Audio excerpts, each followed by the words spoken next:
Hi friends, இப்போ இயக்குனர் இமயம் பாரதி ராஜா மறைவுக்கு பிறகு அவங்க வீட்டில் ஏகப்பட்ட பிரச்சனை நடந்திருக்கு. அதுவும் அவரோட மகளால் தான். இந்த நியூஸ் தான் இப்போ சோஷியல் மீடியாவில் ரொம்ப ட்ரெண்டிங்காக போயிட்டு இருக்கு. பாரதி ராஜாவோட மறைவுக்கு பிறகு அவர் விட்டு சென்ற சுமார் 500 கோடி மதிப்புள்ள சொத்துக்களை சுற்றியுள்ள அதிகார போட்டி தற்போது பொதுவெளியில் பெரும் விவாதமாகவே மாறியிருக்கு. வாரிசுகளுக்கு இடையே ஏற்பட்டுள்ள இந்த மோதல் ஒரு கலைஞரின் புகழை தாண்டி குடும்பங்களுக்குள் சொத்துக்கள் எத்தனை பிளவுகளை உண்டாக்கும் அப்படின்றதுக்கு ஒரு சான்றாகவே மாறி பாரதி ராஜா சுமார் ஒரு 500 கோடி மதிப்பிலான அசையும் மற்றும் அசையா சொத்துக்களை விட்டு போயிருக்காருன்னு சொல்லியிருக்காங்க. குறிப்பா சென்னை நீலாங்கரையில அமைந்திருக்க அவரோட பிரம்மாண்ட பங்களா மட்டுமே சுமார் 60 கோடி ரூபாய் அப்படின்னு மதிப்புடையது. மகன் மனோஜ் மறைவுக்கு பிறகு சொத்துக்களை தன் வாரிசுகளுக்கு சமமாக பிரித்து தருவதில் பாரதி ராஜா ஆர்வம் காட்டினாலும் அதற்கான சட்டப்பூர்வமான நடவடிக்கைகளை அவர் இறுதி வரை முன்னெடுக்கவில்லை அப்படின்றது இப்போ வரைக்கும் தெரியுது. பாரதி ராஜாவோட மகள் ஜனனி அண்ட் அவரோட தந்தை மறைஞ்ச பிறகு சொத்துக்கள்ல முழு உரிமை எனக்கு தான் வேணும் அப்படின்னு சொல்லியிருக்காங்களாம். மறுபுறம்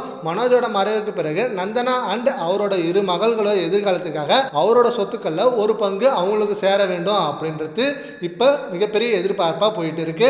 இந்த முரண்பாடு இறுதி சடங்கின் போது உச்சக்கட்ட மோதலாகவே வெடிச்சது.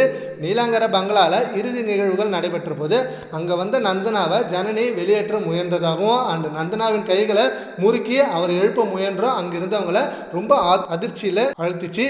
கண்ணெதிரே நடக்கும் இந்த அநாகரிகத்தை பார்த்து நந்தனாவின் சிறு வயது பேத்திகள் அலறி அழுதாங்க. சொத்துக்காக உறவுகள் எந்த எல்லைக்கு வேணா போவாங்க அப்படின்றதுக்கு இது ஒரு உதாரணமாகவே அமைஞ்சது. சொத்து பங்கீட்டில் நிலவும் தெளிவற்ற நிலை காரணமாக ஏற்கனவே பாரதி ராஜா தனக்கு பயன்படுத்த வழங்கிய அபார்ட்மெண்டில் வசித்து வரும் நந்தனாவை காலி செய்யுமாறு ஜனனி காவல் நிலையத்தில் புகார் அளித்திருக்காங்க. சொத்து ஆவணங்களை தன் கைவசம் வைப்பதன் மூலம் மற்ற வாரிசுகளை வெளியேற்ற ஜனனி திட்டமிடத்தா இப்படி சொல்லப்படுறாங்க. பாரதி ராஜாவோட இப்படி ஒரு பேரு புகழுக்கு மத்தியில அவர் மறைவுக்கு பிறகு இப்ப அவரோட சொத்துக்கள் காரணமாக தான் அவங்க குடும்பத்திலே இவ்வளவு பெரிய பிரச்சனை வந்துட்டு இருக்கு இப்படின்னு கேட்கும்போது எல்லாருக்கும் அதிர்ச்சியும் வருத்தமாகவும் இருக்கு.